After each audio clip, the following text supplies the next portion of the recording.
الحمد لله كفى وسلام على عباده الذين اصطفى وعلى سيد الرسل وخاتم الأنبياء أما بعد فأعوذ بالله من الشيطان الرجيم بسم الله الرحمن الرحيم فوجدا عبدا من عبادنا آتيناه رحمة من عندنا وعلمناه من لدنا علما صدق الله العظيم صدق وبلغنا رسوله النبي الكريم الأمين محبت کے ساتھ درود و سلام الصلاۃ والسلام علیک یا سیدی یا رسول اللہ وعلی آلک واصحابک یا سیدی یا حبیب اللہ۔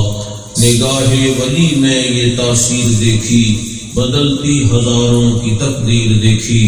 حمد و صلوات کے بعد عزت و تکریم کے لائق میرے بزرگ عزیزو، بحمد تعالی جہاں اللہ کے ولی کا قیام ہوتا ہے وہ جگہ متبرک ہوتی ہے، باعث برکت ہوتی ہے، دعا کی قبولیت کا سبب ہوتی ہے اور اکتساب فیض کرنے کا ایک ذریعہ اور سبب ہوتی ہے۔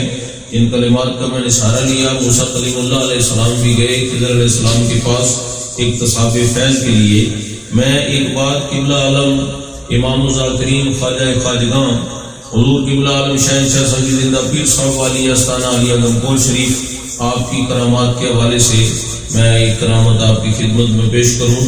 جو لوگ ابتدا میں جانے شروع ہوئے وہ جانتے ہیں، آج بھی کچھ لوگ گواہ موجود ہیں، اور آپ فرمایا کرتے تھے کہ جب ہم یہاں آئے تو پرندوں کو پانی پینے کے لیے میسر نہیں تھا، تو پھر آپ نے جامعہ مسجد گمگول شریف کے مرکزی گیٹ کے سامنے جو ساتھ ہی پیپل کا درخت آج بھی موجود ہے، وہاں آپ نے کہا کہ یہاں کنواں کھودا جائے تاکہ پانی کا انتظام ہو جائے۔ تو وہ جب کنواں کھودا جا رہا تھا، پتھریلی زمین ہے، وہ تیل کمپنی والے لوگ آ گئے، ان کے ساتھ انگریز بھی تھے گورے، وہ جو اس ڈپارٹمنٹ سے تعلق رکھتے تھے، تو انہوں نے لیبر کو کہا کہ آپ لوگ یہاں مشقت نہ کریں، یہاں پانی نہیں ہے۔ وہ کام کرنے والے لوگ کام چھوڑ کے اجرا مبارک میں چلے گئے۔ پیر صاحب نے فرمایا کام کا ٹائم ہے تو آپ لوگ آئے ہیں، خیر ہے۔ کہا جی یہ بات ہے، تیل کمپنی والے لوگ آئے ہیں تو ان کی چونکہ یہ فیلڈ ہے اور وہ یہ دیکھتے رہتے ہیں کہاں تیل ہے کہاں پانی ہے، تو انہوں نے کہا کہ یہاں مشقت نہ کی جائے کیونکہ یہ رائے گاہ جائے گی، یہاں پانی نہیں۔